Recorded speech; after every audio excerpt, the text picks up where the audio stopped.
আমার অনেক বক্তব্য আছে পুরাতন, তাগুত বিরোধী, কিছু আমাদের দুশ্মন আছে, অথবা যারা নাদান দুস্থ, এরা করে কি আমার বক্তব্যের সাথে বিভিন্ন ছবি দিয়ে দেয়। এই কয়েকদিন আগেও দেখেছি পুরাতন একটা গণতন্ত্রের বিরুদ্ধে লেকচার। এটা পরিষ্কার, আমি আরো ক্লিয়ার করবো ইনশাআল্লাহ বিষয়টাকে। ইসলাম কায়েম হওয়ার জন্য কোন পন্থায় আমরা আগাবো, প্রথম ধাপ হচ্ছে আমি দাওয়াত নিয়ে আলোচনা করছি। এটা হচ্ছে প্রথম ধাপ। সেই গণতন্ত্রের বিরুদ্ধে যে লেকচার আছে সেখানে আমি কখনোই কোনো ব্যক্তির নাম উল্লেখ করি না, উসুলি আলোচনাগুলো করি। সেখানে দেখা গেল এই বর্তমান সময়ে তিনজন বিজ্ঞ বড় আলেম, যাদের প্রত্যেকে আমি শ্রদ্ধা করি, ভালোবাসি, চরমনাইর শাইখে চরমনাই ফয়জুল করিম হাফিজাহুল্লাহ তাআলা, তার ছবি দেওয়া আছে। আল্লামা মামুনুল হক হাফিজাহুল্লাহ তাআলা আমার বন্ধু মানুষ, ছাত্র জীবন থেকে আমরা একত্রে বড় হয়েছি, একসাথে পড়াশোনা করেছি, একসাথে পড়াইছি।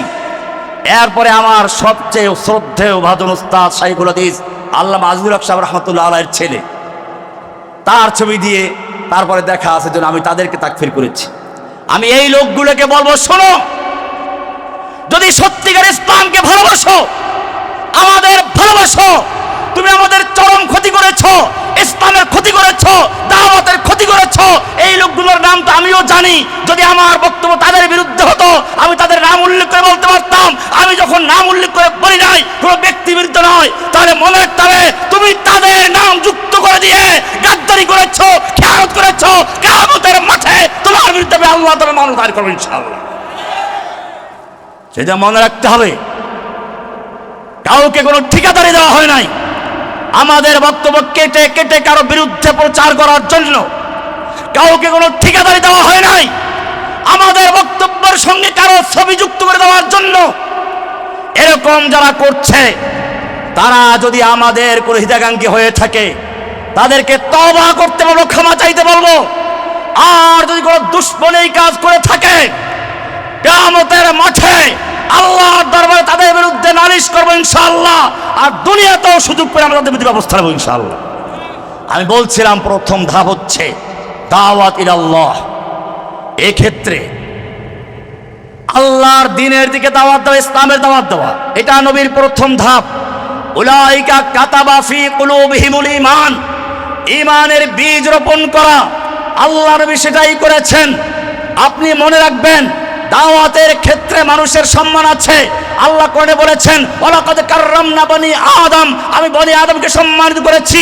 এখানে বলেন নাই কাররামনাল মুসলিমিন, কাররামনাল মুমিনিন, মুমিনদের সম্মানিত করেছি, মুসলিমদের করেছি না। এখানে কোরআন পরিষ্কার বলে দিয়েছে, ওয়ালাকাদ কাররামনা বনি আদম, বনি আদমকে সম্মানিত করেছি। শুধু এ পর্যন্তই নয়, আল্লাহ রাব্বুল আলামিন চারটা কসম করে পরিষ্কার করে বলেছেন, ওয়াত-তিন ওয়াজ-যাইতুন ওয়া তুর সিনিন ওয়া হাযাল বালাদিল আমিন। চারটা কসম করে বলেছেন, লাকাদ খলাকনাল ইনসানা ফি আহসানি তাকওয়িম, আমি মানুষকে সর্বোত্তম গঠন দিয়ে তৈরি করেছি। শুধু এ পর্যন্তই নয়, যদি আমাকে বলতে বলা হয়, আমি বলবো আল্লাহ রাব্বুল আলামিন যখন কোনো কিছু সৃষ্টি করেন, তখন তার উসুল হচ্ছে, নীতি হচ্ছে, ইন্নামা আমরুহু ইযা আরাদা শাইআন আন ইয়াকুলা লাহু কুন ফায়াকুন। কুন বলেন, ফায়াকুন হয়ে যায়। কিন্তু হে মানুষ, তোমাকে যখন সৃষ্টি করার জন্য আল্লাহ পরিকল্পনা গ্রহণ করেছেন, তখন সেই কুন ফায়াকুনের উসুলের ভিত্তিতে নয়, কুন ফায়াকুনের নীতি অনুসরণ করে নাই। আল্লাহ তাআলা বলছেন, খলাকতু বিয়াদাইয়া, আমি নিজ হাতে সৃষ্টি করেছি। সুতরাং তোমাদেরকে মনে রাখতে হবে, যারা দাওয়াতের কাজ করো, তুমি মুজাহিদ নও। মুজাহিদ হলে জিহাদের ময়দানে চলে যাও, কিন্তু দাওয়াতি কাজ করতে নিজেকে মুজাহিদ ভাবে। এরপরে দুটো পটকা মারে, এটা কুফাররা করায়। আমি স্পষ্ট বলি, বাংলাদেশের আলেমদেরকে, বিশেষ করে যারা সত্যিকার তাওহীদের দাওয়াত দেয়, যারা মুসলিমদেরকে সঠিক পথ দেখায়, এদেরকে বিতর্কিত করার জন্য কাফের মুশরিক মুনাফিকদের বিভিন্ন সংগঠন রয়েছে, সংস্থা রয়েছে। এরা কিছু লোকদেরকে তৈরি করে এরপরে তাদের দ্বারা কিছু অঘটন ঘটায় এবং তাদের দ্বারা স্বীকারোক্তি আদায় করায়, বিভিন্ন লোকদের নাম বলায়। এটাই করেছে। সেজন্য মনে রাখতে হবে, বাংলাদেশে আপনারা দেখেছেন 2013 সাল থেকে শুরু করে হাসিনার শেষ পর্যন্ত এখানে জঙ্গি হামলা, এখানে হামলা হচ্ছে, ওখানে হামলা হচ্ছে। এখন কোথাও হামলা নেই, কারণটা কি? কারণ স্পষ্ট, বাংলাদেশে যেমন আনসারুল্লাহ বাংলা টিমের কোনো অস্তিত্ব ছিল না। আমি আদালতে এরকম চ্যালেঞ্জ করেছিলাম, আদালত সেই ব্লগার রাজীব হায়দার হত্যা মামলার রায় লিখতে বাধ্য হয়েছে। সরকার পক্ষ আনসারুল্লাহ বাংলা টিমকে প্রমাণ করতে ব্যর্থ হয়েছে। মনে রাখতে হবে, বাংলাদেশে এখন কোনো জঙ্গি হচ্ছে না কেন, কোনো ঘটনা ঘটছে না কেন? কারণ হচ্ছে এই ঘটনাগুলো যেই নেত্রী করাতেন, যেই সমস্ত সংস্থা করাতো, সেই সমস্ত সংস্থাগুলো ঘাপটি মেরে বসে আছে, যার নেতৃত্ব সে পালিয়ে গেছে। আপনাদেরকে বলবো, আমার এই বক্তব্য যাদের কানে যাবে সকলকেই বলবো, নতুন করে অনেক ষড়যন্ত্র হচ্ছে। সেই স্বৈরাচার ফ্যাসিস্টের সেই গোয়েন্দা বিভাগের কিছু লোক এখনো রয়ে গেছে, যারা ওলামায়ে কেরামদের তালিকা তৈরি করছে। কোন কোন আলেম কোরআন হাদিসের সত্য কথা বলে, কোন কোন আলেম মাঠে ময়দানে ইসলামকে বিজয়ের দিকে নেওয়ার চেষ্টা করছে, সেই আলেমদেরকে কণ্ঠরোধ করার জন্য, সেই আলেমদেরকে কারাবন্দী করার জন্য আবার নতুন করে তালিকা তৈরি করা হচ্ছে। সেই জন্য আমি বলবো, এই দুশ্মনদের কোনো ফাঁদে পা দেওয়া যাবে না। আমাদের প্রথম কাজ হচ্ছে উলাইকা কাতাবা ফি কুলুবিহিমুল ঈমান। আল্লাহর নবী সাল্লাল্লাহু আলাইহি সাল্লাম প্রথম ধাপে কাজ করেছেন। আমাদেরকেও মনে রাখতে হবে, মানুষকে বুঝাতে হবে, আল্লাহ রাব্বুল আলামিন যে আকিমুস সালাত ফরজ করেছেন, সালাত যেমন ফরজ আমরা আদায় করছি, ঠিক তেমনিভাবে কুতিবা আলাইকুমুস সিয়াম যেমন ফরজ, ঠিক তেমনিভাবে আকিমুদ্দিনটাও ফরজ, দিন কায়েম করাও ফরজ। এটা বোঝাতে হবে প্রথম কাজ আমাদের। 2 নম্বর কাজ হচ্ছে সাইলাবে ভেসে যাওয়া নয়। 2 নম্বর কাজ হচ্ছে আকিমুস সালাত হুকুম করেছেন আল্লাহ, কেমনে সালাত কায়েম করতে হবে সেজন্য তরিকা হচ্ছে রাসূলের তরিকা। কোরআন বারবার বলেছে। এই জন্য অনেক লোক আছে বর্তমানে আহলে কোরআন, বলতে গেলে সময় লাগবে, আমি ইঙ্গিত দিচ্ছি। এই আহলে কোরআন নামক একটা ফিতনা বর্তমানে সৃষ্টি করা হয়েছে। নাস্তিকদের প্রথম ধাপ হচ্ছে আহলে কোরআন হওয়া, হাদিসকে অস্বীকার করা। এরপরে চূড়ান্ত পর্যায়ে নাস্তিক হয়ে যাওয়া। এরা মানুষকে দাওয়াত দেয়। আল্লাহর নবী তো একজন পিয়ন, পিয়নের কাজ হচ্ছে চিঠি পৌঁছে দিয়ে চলে যাওয়া, আর কোনো দায়িত্ব নেই। দলিল কোরআন থেকে পেশ করবে, 100 দলিল দিবে। কোরআনে বলা আছে তিবিয়ানান লিকুল্লি শাই, সবকিছু বয়ান করা হয়েছে। আফাসসালনা কুল্লা শাইইন তাফসীলা, এগুলোর পরে চূড়ান্ত ভাবে বলে রাসূল যে পিয়ন, ইয়া আইয়ুহার রাসূল বাল্লিগ মা উনজিলা ইলাইকা মির রাব্বিক। এই তো রাসূলকে তাবলীগ পৌঁছে দেওয়ার দায়িত্ব দেওয়া হয়েছে। আবার কোথাও বলা হয়েছে ওমা আলাইকা ইল্লাল বালাগ, আপনার দায়িত্ব কেবল পৌঁছে দেওয়া। এই তো পিয়নের কাজ। আপনাকে মনে রাখতে হবে যে আল্লাহ রাব্বুল আলামিন আকিমুস সালাত কায়েম করেছেন, সে আল্লাহ তাআলাই কোরআনে বলেছেন কুল ইন কুনতুম তুহিব্বুনাল্লাহ ফাত্তাবিউনি, ইত্তেবা করতে বলা হয়েছে। আরো বলেছে আতিউল্লাহ ওয়া আতিউর রাসূল, আবার বলেছেন মাইয়ুতির রাসূলা ফাকাদ আতা আল্লাহ, আবার বলেছেন মা আতাকুমুর রাসূলু ফাখুযুহু ওয়া মা নাহাকুম আনহু ফান্তাহু। চূড়ান্তভাবে বলেছেন লাকাদ কানা লাকুম ফি রাসূলিল্লাহি উসওয়াতুন হাসানা, তোমাদের জন্য রয়েছে রাসূলের মধ্যে উত্তম আদর্শ। এটা কোন সময় বলেছিলেন? এটাই আমাদের লক্ষণীয় বিষয়। এটা বলেছিলেন আহজাবের সময়, যখন কাফের মুশরিকদের সম্মিলিত বাহিনী, মুনাফিকদের চক্রান্ত, ইহুদি চক্রান্ত, কাফের মুশরিক চক্রান্ত ঐক্যবদ্ধ হয়ে মদিনায় হামলা করবে। যখন আল্লাহর নবী তাদের থেকে বাঁচার জন্য খনন করছেন, যখন সাহাবায়ে কেরাম ক্ষুধার তাড়না অভাবের কারণে পেটের পাথর চাপা দিয়ে রেখেছেন, চাদর উল্টে দেখাচ্ছেন, আল্লাহর নবী নিজেও চাদর উল্টে দেখাচ্ছেন, ক্ষুধার তাড়না তিনিও পাথর চাপা দিয়েছেন। সেই মুহূর্তে আল্লাহর নবীর উপর আয়াত নাযিল হয়ে যায় লাকাদ কানা লাকুম ফি রাসূলিল্লাহি উসওয়াতুন হাসানা, তোমাদের জন্য রাসূলের মধ্যে রয়েছে উত্তম আদর্শ।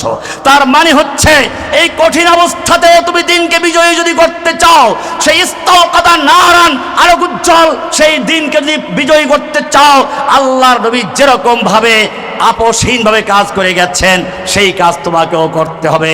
আল্লাহর নবী এই জন্য আদর্শ বলা হয় না লাকাদ কানা লাকুম ফি আব্রাহাম লিংকন উসওয়াতুন হাসানা, লাকাদ কানা লাকুম ফি কার্ল মার্কস উসওয়াতুন হাসানা, বলা হয় না লাকাদ কানা লাকুম ফি লেনিন উসওয়াতুন হাসানা, বলা হয়েছে লাকাদ কানা লাকুম ফি রাসূলিল্লাহি উসওয়াতুন হাসানা। সুতরাং আকিমুস সালাত যেরকম ফরজ করেছেন আল্লাহ, সালাত কায়েম করতে রাসূলের তরিকায়, কুতিবা আলাইকুমুস সিয়াম ফরজ করেছেন আল্লাহ, আদায় করতে রাসূলের তরিকায়, ঠিক তেমনি ভাবে হজ ফরজ করেছেন আল্লাহ, আদায় করতে রাসূলের তরিকায়, খুযু আন্নি মানাসিকাকুম, ঠিক তেমনি ভাবে আকিমুদ্দিন ফরজ করেছেন আল্লাহ, আর দিনকে বিজয় করতে হবে রাসূলের শেখানো তরিকায়। মনে রাখতে হবে রাসূলের শেখানো তরিকা। দ্বিতীয় তরিকা হচ্ছে এই দাওয়াতের মাধ্যমে যখন একটা পর্যায়ে যাবে, প্রয়োজনে হিজরত হবে। আল্লাহর নবী মদিনায় চলে গেছেন, শক্তি অর্জন হয়েছে, এবারে শক্তি অর্জনের পরে হচ্ছে দ্বিতীয় ধাপ কিতাব। মনে রাখতে হবে আপনার আমার চেহারার চেয়ে নবীর চেহারা অনেক সুন্দর ছিল, আপনার আমার তাকওয়ার চেয়ে নবীর তাকওয়া অনেক বেশি ছিল, আপনার আমার বুজুর্গির চেয়ে নবীর বুজুর্গি বেশি ছিল। আল্লাহর নবী যখন রাস্তায় চলছেন, মেঘ এসে ছায়া দিচ্ছে, আল্লাহর নবী পেশাব করতে গেছেন, খেজুর গাছ এসে তাকে আড়াল করে দিচ্ছে। আল্লাহ নবীর সামনে কেউ জোরে কথা বলছে, ওহী নাযিল হয়ে যাচ্ছে, লা তারফাউ আসওয়াতাকুম ফাওকা সাওতিন নবী। আবার নবী কোরআন মুখস্থ করছেন, কষ্ট হচ্ছে, ঠোঁট নাড়াচাড়া করছেন, কোরআন বলছে লা তুহাররিক বিহি লিসানাকা লিতাজালা বিহি ইন্না আলাইনা জামাহু ওয়া কুরআনা। নবী মদিনায় চলে গেছেন, কিবলা পরিবর্তনে চাচ্ছেন, আল্লাহ উত্তর দিচ্ছেন কদ নারা তাকাল্লুবা ওয়াজহিকা ফিস সামাই ফালানুওয়াল্লিয়ান্নাকা কিবলাতান তারদাহা। কিন্তু এই নবীকে যখন তায়েফের ময়দানে পাথর মারা হচ্ছে, তখন তো আল্লাহ দেখতে পাচ্ছিলেন, তখন তো কদ নারা বলেন নাই। এই নবীকে যখন উহুদের ময়দানে লোহার দুইটা জেরা পরা ছিল, লৌহ বর্ম পরা ছিল, একটা কাফের 70 তলোয়ার দিয়ে আঘাত করছে, নবীর মাথা ভেঙে লোহার টুপি গালে ঢুকে দাঁতে গিয়ে আঘাত করলো, দুটো দাঁত পড়ে গেল, লোহা ভিতরে রয়ে গেল। যুদ্ধ শেষে যখন একজন সাহাবী সেই লোহা বের করতে গেলেন, তখন তার সেই টান দেওয়ার কারণে তার দুটো দাঁত পড়ে গেছে, লোহা বের হয়ে আসলো, আল্লাহর নবীর মুখটা রক্তে রঞ্জিত হয়ে গেল। আপনার আমার যদি একটু দাঁতে যন্ত্রণা হয়, ডাক্তারের কাছে যাওয়ার জন্য পাগল হয়ে যায়। আল্লাহর নবীর এত মর্যাদা, যেই নবীকে যখন কেউ বলছে আবতার, কোরআন বলছে ইন্না শানিয়াকা হুয়াল আবতার, যেই নবীকে বলা হচ্ছে তার নাম নেওয়ার কেউ নেই। আল্লাহ বলছেন ওয়া রাফা'না লাকা যিকরাক, এরকম প্রত্যেকটা পদে পদে আল্লাহ নবীকে আল্লাহ সাহায্য করছেন। এক কথায় বলে দিয়েছিল আল্লাহ সাউফা ইউতিকা রাব্বুকা ফাতারদা। সেই নবীকে যখন এই তলোয়ার দিয়ে আঘাত করা হচ্ছিল, আল্লাহ দেখতে পান নাই? আল্লাহ অবশ্যই দেখতে পেয়েছিলেন। কেন ফিরান নাই? কেন ফিরান নাই? লাকাদ কানা লাকুম ফি রাসূলিল্লাহি উসওয়াতুন হাসানা, রাসূলের মধ্যে রয়েছে উত্তম আদর্শ। হে যুবক, তোমাকেও মনে রাখতে হবে, এই গণতন্ত্র দিয়ে গণতন্ত্র নিজেও প্রতিষ্ঠিত হতে পারে নাই। আপনারা জানেন, আমেরিকা যখন গণতন্ত্র প্রতিষ্ঠা করছিল, লক্ষ লক্ষ মানুষকে হত্যা করে তারপরে গণতন্ত্র প্রতিষ্ঠা করেছে। বাংলাদেশ ইতিহাসে আসুন, এই গণতন্ত্র যখন এরশাদ সাহেব গলা চিপে হত্যা করলো, তখন নূর হোসেন নামে এক যুবক উলঙ্গ বদনে লেখলো গণতন্ত্র মুক্তি পাক, স্বৈরাচার নিপাত যাক। এরশাদ সাহেবের পুলিশ তাকে গুলি করে হত্যা করলো। এরপরে দাবানলের মতো আবার আন্দোলন ছড়িয়ে পড়লো, বিপ্লব হলো, যুদ্ধ হলো। তারপরে এরশাদ সাহেব পালালেন, ক্ষমতা ছেড়ে দিলেন, নূর হোসেন জীবন দিল, গণতন্ত্র মুক্তি পেল। এই গণতন্ত্র কি গণতান্ত্রিক প্রক্রিয়ায় মুক্তি পেয়েছিল?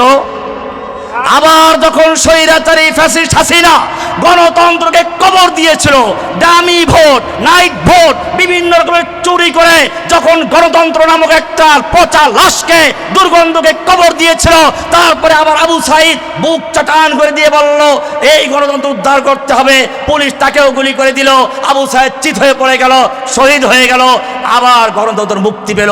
আমি জিজ্ঞেস করতে চাই, আবু সাইদরা কি গণতন্ত্র উদ্ধার করেছিলেন গণতান্ত্রিক প্রক্রিয়ায় না ভিন্ন কোনো বন্ধুত্বে?